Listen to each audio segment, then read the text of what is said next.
വിവാഹ വിരുന്നിനു ശേഷം മടങ്ങുന്നതിനിടെ ഓൺലൈൻ മീഡിയകളോട് ദേഷ്യപ്പെട്ട് ഗൗരീശങ്കരം നടി വീണ നായർ. വിവാഹ റിസപ്ഷനു ശേഷം കരഞ്ഞുകൊണ്ട് വീട്ടുകാരോട് യാത്ര പറയുന്ന വീണയോട് കാറിൽ കയറിയിട്ട് കരയൂ എന്ന് പറഞ്ഞ ഓൺലൈൻ മീഡിയ പ്രതിനിധിയോടാണ് നടി രോഷം പ്രകടിപ്പിച്ചത്. സൗകര്യമില്ല ചേട്ടാ ഇപ്പോൾ കയറാനെന്നാണ് വീണ പറഞ്ഞത്. തുടർന്ന് മീഡിയയ്ക്ക് മുഖം കൊടുക്കാതെ വീണ മടങ്ങുകയായിരുന്നു. വീഡിയോ വൈറലായതോടെ നടിയെ പിന്തുണച്ചും വിമർശിച്ചും ആളുകളെത്തി.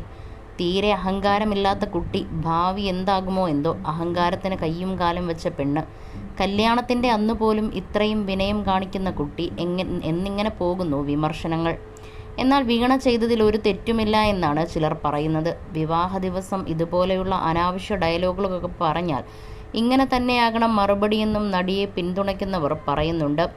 ആകാശഗംഗ 2ാം ഭാഗത്തിലൂടെ സിനിമയിലെത്തിയ വീണ ഗൗരീശങ്കരം എന്ന സീരിയലിലൂടെയാണ് പ്രേക്ഷക ശ്രദ്ധ നേടുന്നത്. വൈഷ്ണവാണ് വീണയുടെ ഭർത്താവ്. പ്രണയവിലാസം എന്ന സിനിമയിൽ റിഹാന എന്ന കഥാപാത്രമായും വീണ എത്തിയിരുന്നു.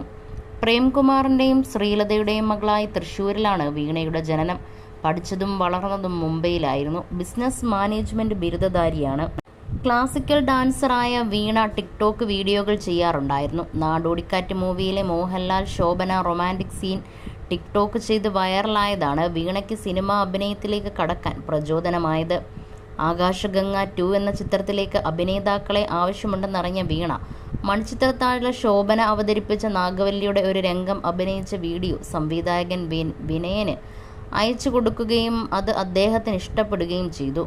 അദ്ദേഹം വീണയെ ആ സിനിമയിൽ നായികയായി തിരഞ്ഞെടുക്കുകയും ചെയ്തു. ആകാശഗംഗ 2-വിൽ ആരതി വർമ്മ എന്ന നായിക കഥാപാത്രത്തെയാണ് വീണ അവതരിപ്പിച്ചത്.